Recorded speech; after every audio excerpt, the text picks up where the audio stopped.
Hello everyone, कैसे हैं आप? आई होप आप अच्छे होंगे। देखिए, मैंने आज मेड से काम करवाना बंद कर दिया। अब आज मैंने सोचा कि मैं खुद से काम करना शुरू करूं, क्योंकि जो मेड को हम पैसे दे रहे हैं, अगर हम वो काम खुद ही कर लें तो चार पैसे बचेंगे नहीं बचेंगे। और आज बच्चे भी ट्यूशन गए हैं। अब देखिए, बर्तन बर्तन मैं आपको दिखाऊं, बर्तन देखिए कितने बर्तन हो रहे हैं।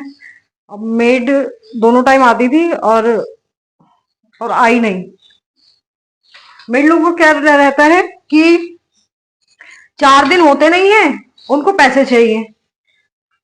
मतलब 4 दिन हुए हैं अभी, पैसे पैसे पैसे पैसे। अरे आप खुद बताइए, झाड़ पे थोड़ी पैसे लग रहे हैं। तो टाइम होगा, आदमी उसी टाइम पे तो पैसे देगा। अब देखिए, मैं कर रही हूँ खुद। मैंने कहा चलो, करने में क्या जा रहा है। अब मेड के भरोसे रहो तो बैठे रहो, वेट करते रहो कब तक आएगी मेड। और अब मैंने सोच लिया, मैंने कहा मेड रखनी नहीं है। अगर रखूंगी भी तो ओनली झाड़ू पोछे के लिए रखूंगी, क्योंकि थोड़ा घर का स्पेस ज्यादा है, तो झाड़ू पोछा तो हो नहीं पाएगा मुझसे। करने को होने का तो वो भी हो जाएगा, लेकिन बस ये है कि वो कर नहीं पाऊंगी मैं। बर्तन वर्तन तो मैं कर लूंगी। अभी एक मेड बुलाई है मैंने, तो देखो वो आती है तो अगर उसके पास टाइम होगा तो खाली झाड़ू पोछा करवा लूंगी, बाकी का काम मैं खुद कर लिया करूंगी। अगर वैसे हम देखा जाए, लेडीज लोग अगर हम किचन में घुस जाएं तो कितना काम होता है। ज्यादा काम तो होता नहीं है, बस ये होता है कि हम लोग मोबाइल में भी तो इतना समय बिताते ही हैं। तो अगर हम अपना ध्यान कर लें कि अपना मतलब काम करने में अपना माइंड लगा लें, तो काम का काम भी हो जाएगा और चार पैसे भी बच जाएंगे।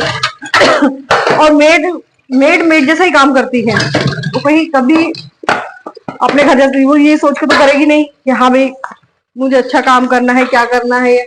उसको बस ये है, फटाफट पोछा लगाओ, जैसे मर्जी बर्तन मंज रहे हैं उसको मांजो और बढ़िया निकलो अगले घर के लिए। ना तो डस्टिंग करती हैं, ना कुछ करती हैं, सब कुछ तय होता है। और बताइए, आज बिल्लू को नहलाया, बिल्लू ने मेरे नाखून मार दिए।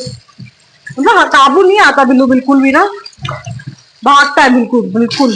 आप भी कहते होंगे वो कहता कहता कर रही हो, लेकिन वो है बिल्ली, है कैट, लेकिन मैं उसको बिल्लू बिल्लू करती हूँ, क्योंकि उसका नाम पक गया बिल्लू। पहले हमने उसका नाम वो रखा था, नाम याद नहीं आ रहा क्या रखा था, लेकिन साबुन भी खत्म कर गए। बताती भी नहीं कि साबुन खत्म हो गया, कि साबुन उसके अंदर रख दें।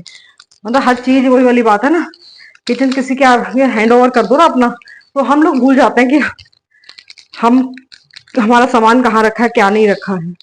और वैसे भी देखा जाए ना, मेड लोगों को रखो ना तो उनका ध्यान पूरा घर में रहेगा, क्या चीज आई क्या गई। तो इसीलिए मेड को जब भी रखें तो बड़े ध्यान से रखें, क्योंकि जो मेड की नजर होती है ना, बहुत गंदी होती है। मैंने ये देखा है, क्योंकि उनके पास होते हुए भी ना, कोई चीज होते हुए भी वो जानबूझ के बोलेंगी दीदी मेरे पास ये नहीं है, दीदी मेरे पास वो नहीं है। तो मैं बर्तन धो रही हूँ, बच्चा भी ट्यूशन गए हैं। जा तो मैं ही रही थी छोड़ने के लिए, तो लेकिन फिर इनके पापा उठ गए सो के, कि तबीयत थोड़ी ठीक नहीं थी, तो कह रहे कि मैं छोड़ाता हूँ। मैं कहा ठीक है छोड़ाओ भैया, नहीं तो छोड़ाती हूँ, मैं ये भी काम कर लेती हूँ। तो कल बस बृहस्पतिवार है, कपड़े तो सुबह धो गई थी, आज का काम तो मैंने करवा ही लिया। 7 तारीख को वैसे ही वो बाहर शादी पे जा रही है, छुट्टी करेगी। तो मेरे यहाँ छुट्टी करके गुजारा नहीं है, क्योंकि छुट्टी में ज्यादा अलाउ करती नहीं हूँ करने के लिए। एक कर ली, इतनी छुट्टी में अलाउ करती नहीं हूँ कि इतनी छुट्टी करे। मेरे यहाँ पे यही पंगा है, मैं मेरे को पहले ही कह देती हूँ कि ये छुट्टी करनी है तो बताओ बताइए। तो पापा मेरे उस दिन मेरे बहुत परेशान थे, पापा सीसीयू में थे, उनकी हालत इतनी क्रिटिकल थी कि उनका सांस नहीं आ रहा था, इमरजेंसी में ले गए थे। हमें ऐसा लग रहा था जैसे वो अब गए अब गए अब गए, जिस तरह से न्यूज आ रही थी। मैं तो गई देखने के लिए हॉस्पिटल, क्योंकि वो दिल्ली में मैक्स वाले हॉस्पिटल में भी पीछे भी मैंने आपको बताया था कि वो एडमिट थे। तो अब भी वो एडमिट ही हैं, उनके लंग्स में पानी वो हो गया था, उसमें सांस लेने में दिक्कत हो गई थी। अभी उनको स्टंट भी पड़े हैं, तो अभी तो हॉस्पिटल में ही है। अभी थोड़ा ब्लड की भी कमी है,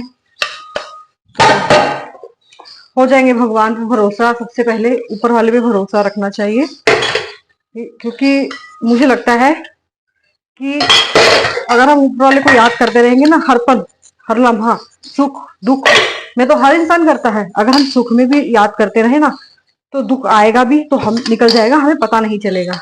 क्योंकि भगवान कहीं ना कहीं हमारा सपोर्ट करता है। आज बर्तन मांजने वही पड़ रहे हैं। मैंने कहा चलो बर्तन बनाते बनाते ब्लॉग बना लूं और अच्छे से थॉट भी डालती हूँ मैं कि जो अच्छे लगते हैं। तो चाय भी उधर चाय रखी है, क्योंकि चाय एक्चुअल में ना शाम को भोग लगानी होती भगवान जी को। और बहुत अच्छी बातें हैं आप लोगों को बताने के लिए, कुछ बहुत अच्छे अच्छे उपाय भी हैं जिनको आप करें तो आपके घर में सुख शांति हर चीज। मतलब कई लेडीजों को होता है ना कि उनके हस्बैंड उनके वश में नहीं है, तो मेरे पास ऐसा ऐसा है, ऐसे ऐसे टोटके हैं मेरे पास आजमाए हुए जो 200% काम करते हैं। और अगर ना काम करे तो मैं YouTube चलाना बंद कर दूंगी। तो बताऊंगी मैं तभी जब मैं फ्री हो जाऊंगी, जब मैं फ्री बैठूंगी ना, क्योंकि ये ऐसे टोटके होते हैं कि इसको तो सामने ना हो, एकदम एकांत में शांति से बैठे हो तब बताया जाए तो बेटर रहता है। तो बताऊंगी मैं आपको, जो आपकी लाइफ भी सेट हो जाए। आप लोग भी परेशान रहते हैं, कई लेडीज से परेशान रहती हैं अपने हस्बैंड से, और कई हस्बैंड परेशान रहते हैं अपनी बीवी से कि मेरी बात नहीं मानती है, जो भी है। तो मैं बताऊंगी आपको, आप वो टोटका करके देखना। अगर वो ना फलदायक हो तो आप मेरे को बता देना, मैं यूट्यूब चलाना बंद कर दूंगी, मैं फोन चलाना ही बंद कर दूंगी। मैं सब व्हाट्सएप फोन, छोटे से फोन पे, कीपैड वाले फोन पे आ जाऊंगी अगर मेरा टोटका काम नहीं किया तो। देखिए बर्तन बहुत हो जाते हैं, अगर हाथों हाथ बर्तन कर लो ना, मीट के चक्कर में ना रहो तो ज्यादा बर्तन होते ही नहीं है। देखो हम 4 जने हैं, 4 जनों के कितने बर्तन होंगे बताओ। अब पता चल गया ना खुद ही करना है तो रात को करके ही सोएंगे। और देखेंगे अगर काम वाली का वो जचेगा उसको टाइम, वो सुबह आने को तैयार होगी टाइम से झाड़ू पोछे के लिए तो रखेंगे, नहीं तो फिर झाड़ू पोछा भी अपने अंदर हैंड ओवर करेंगी। कोई बात नहीं है, घर का काम नहीं, घर का काम है, किसी का बाहर थोड़ी काम है। सेवा करने भी तो जाते हैं हम, सोचते हैं हमें सेवा मिल जाए, तो ये घर का काम भी एक सेवा ही है हमारी। और बताइए आप लोग, ठंड बहुत पड़ रही है बच्चों को, वैसे तो अभी ठंड स्टार्ट हुई है लेकिन बच्चों के लिए ठंड स्टार्ट हो गई है ज्यादा वाली। तो बच्चों को बिल्कुल अच्छे से पैक करके रखें। रात को हो सके तो उनको बाम लगा दिया करें, उनके पैरों में और चेस्ट पे, पीठ पे, गले पे बाम लगा दिया करें। बेबी बाम आता है ना तो वो लगा दिया करें। तो उससे ये रहेगा कि कम से कम उनको सारे दिन का, अगर वो बाहर ट्यूशन गए हैं इधर उधर गए, तो जो सर्दी चेस्ट में होगी भी, जमी होगी कफ वगैरह, तो उससे वो थोड़ा उनको आराम मिलेगा। क्योंकि ज्यादा दिक्कत बढ़े उससे पहले हमें बच्चों का ध्यान रखना है। और कोशिश करिए कि जब भी बच्चों को रात को दूध दिया करें, तो आजकल तो वैसे पीडियाश्योर ये सब यूज करते हैं, लेकिन वैसे सर्दियों में मोस्टली क्या करना चाहिए, हल्की सी हल्दी डाल दो। और हल्दी डालने से क्या होगा, एक तो इम्यूनिटी बढ़ेगी और दूसरा क्या होगा कि सर्दी से बचा जाएगा। हल्दी वाला दूध पीने से, वैसे भी बताते हैं ना कि हल्दी वाला दूध पीने से इम्यूनिटी बढ़ती है। तो हम लोग तो पहले मानते नहीं थे इन चीजों को, लेकिन इन चीजों को मानना चाहिए। बड़े बुजुर्ग बता के हमारे गए थे, लेकिन हम लोग को क्या है, हम लोग पढ़ गए, वो शहरी डॉक्टर है ना, जो पढ़े लिखे डॉक्टर ज्यादा, ऐसे नहीं जैसे बच्चा पैदा होता है बड़े हॉस्पिटल में, जैसे मैक्स में फोटो कहते हैं बच्चे को काजल नहीं लगाना। और पहले के जमाने में क्या करते थे बड़े लोग, क्या करते थे बुजुर्ग लोग, जैसे बालक बच्चा होता था तो छठी करके उसके काजल लगा देते थे, यूं उसको मोटा मोटा काजल बच्चे के आंखों में भर के रखते थे। हालांकि मैं खुद दिल्ली की हूँ, तो मेरा कहने का मतलब यही है कि आज हर चीज ना सेंसिटिव हो गई है, हर चीज। बच्चे भी सेंसिटिव हो गए हैं क्योंकि हमने बना रखे हैं। रोड पे देखो कितने बच्चे घूम रहे होते हैं, ठंड हो गर्मी हो। अभी हम ये सोचते हैं उनको गर्मी नहीं लगती या उनको ठंड नहीं लगती, लेकिन उनके साथ ये होता है ना, उनके साथ भगवान होते हैं।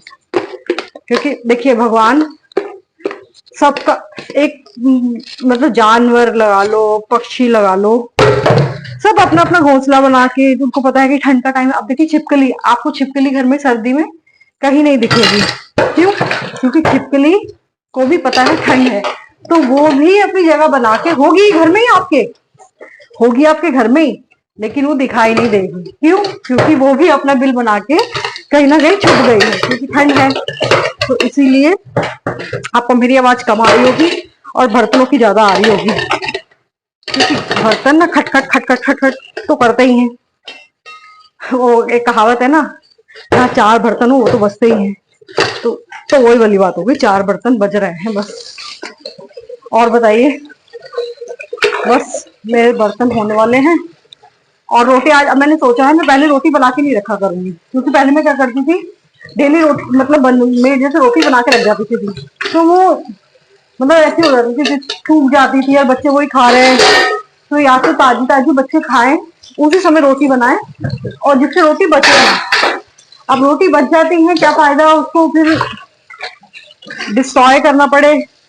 इससे अच्छा है कि गरम गरम रोटी बना के, उसी समय रोटी बना के जब खाने को बैठे तो उसी समय गरम गरम रोटी बना के दे दो।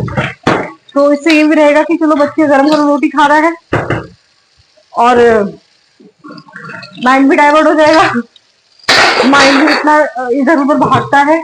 आज मैंने साड़ी पहनी, आज मन कर गया, क्योंकि मेरे सारे ब्लाउज में कट स्लीव है, तो ये मुझे स्लीव्स वाला मिल गया, तो मैंने कहा चलो साड़ी पहन ले।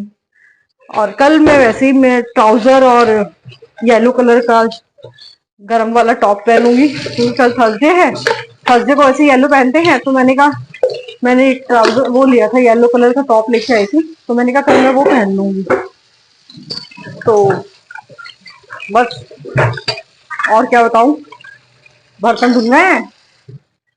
और आजकल होता क्या, वो हो गया, क्या कहते हैं उसको, देखिए चाय दिख रही है आपको, देखिए चाय बन चुकी है। और चाय को ज्यादा पकाओ ना तो चाय हो जाती है काली, और काली चाय मुझे इतनी बुरी लगती है। अब भी मेरे ख्याल से पत्ती स्ट्रांग हो गई है, चाय पत्ती, हाँ हो गई, देखिए चाय पत्ती देखिए कितनी चाय पत्ती, तो इसका मतलब स्ट्रांग। आई मैं भोग लगा के, तो भगवान जी को भोग लगा रही हूँ। आप भी करे करिए भगवान जी को शाम को चाय, अगर आप लोग चाय के शौकीन हैं तो शाम को चाय बना लिया करें, भगवान जी को चाय का भोग लगाया करिए, और रात को दूध का भोग लगाया करिए। मैं खुद रात को, हमारे यहाँ दूध का भोग लगता है, और जब गुस्सा आता है कई बार भगवान जी पे, मैं कहती हूँ जवानी में, उस दिन बाबा की तबीयत खराब, तो मैंने भोग ही लगाया। मैंने कहा आज आप भी जागो, आप हमारे साथ जागो, क्योंकि वो हमारे परिवार का सदस्य है भगवान जी। हमने तो ये सोचा नहीं भगवान, हमें सोचे वो हमारा परिवार है, और हर पल जब हम उनका नाम लेते हैं तो वो अपने ही हुए ना हमारे, क्योंकि जिसे हम बार बार याद करते हैं तो वो हमारा बहुत खास हो जाता है। याद उसी को किया जाता है जो खास होता है। तो भगवान तो हमारे खास हैं ही, क्योंकि हमें दुनिया में लाए माँ बाप, भेजा भगवान ने। कर्म हमारे हैं जो हम कर रहे हैं, अच्छे भी हैं बुरे भी हैं, क्योंकि आजकल ऐसा कोई कर्म नहीं गलत सही जो किसी ने ना किया हो, संतुष्ट कोई नहीं है, सब भरपूर भरे पड़े हैं। देखिए बर्तन हो गए मेरे, देखिए मतलब करने से सब कुछ हो जाता है ना, मतलब मैंने किया और हो गया ना। देखो तो ये मैं आलस करती, सामने के चक्कर में रहती तो मेरा काम नहीं हो पाता। अब देखो मेरा काम भी हो गया, कम से कम मैं आराम से फिर बैठ तो पाऊंगी, आराम से बैठ के आपसे बात तो कर पाऊंगी। चलिए अब मैं बाद में बात करूंगी, और हंसते रहिए, कपिल शर्मा की तरह हंसते रहिए, मुस्कुराते रहिए, क्योंकि जीवन का जो पल है, आज बहुत सारे ऐसे से केसेस सुनने को मिलते हैं कि वहां 15 साल का लड़का एक्सपायर हो गया, एक जगह सुनने को मिला कि 8 साल की लड़की को हार्ट अटैक हो गया। बताओ, बच्चा जिसकी उम्र है बचपने की, जिससे अभी कुछ देखा ही नहीं, सेकंड लग रहा है, सेकंड इंसान का उड़ जाता है। तो इसीलिए हम किसी से गिला शिकवा गुस्सा रख के कोई फायदा नहीं। क्यों? क्योंकि अगर हम किसी से गुस्सा भी करेंगे, कोई रिश्तेदार से किसी से, तो वो हमारे साथ तो जाएगा नहीं, हमारे कर्म हमारे साथ जाएंगे। तो हमें किसी रिश्तेदारी से लेना देना नहीं, कुछ नहीं। सबसे दुआ सलाम रखो, सबसे राम राम रखो, और सबसे बातचीत करके बना के रखो। और कोई बोलता है तो ठीक है, नहीं बोलता तो भी ठीक है, अपने मुंह से, अपनी वाणी से किसी का हृदय मत दुखाइए और पशु पक्षी की सेवा करिए और जितना हो सके अच्छे कर्म करिए और हंसते रहिए, मुस्कुराते रहिए। और अगर बाय मिस्टेक आप लोगों को मेरा ब्लॉग अच्छा लगे तो मुझे सब्सक्राइब करिए और आगे बढ़ाइए। और बाकी मैं क्या कहूँ, जो आपको अच्छा लगे मेरे लिए वो लाइक कर दीजिए या कुछ भी कर दीजिए, आपकी मर्जी। बाकी मिलते हैं फिर। Okay, bye bye, Shri Radhe.